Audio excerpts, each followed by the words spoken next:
చెప్పుతా మేము మేము చెప్తున్నాం ఆవేశపడుతుంది తెలుస్తాను మీరు నువ్వు బెదిరిస్తావు తమ్ముడు పోలీసు దగ్గర నీళ్లు పగలు పట్టారు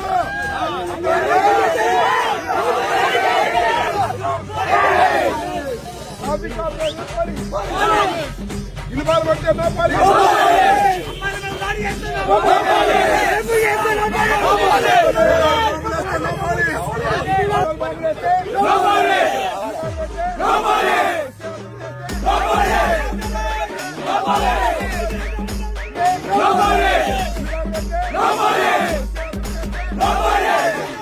Nobody!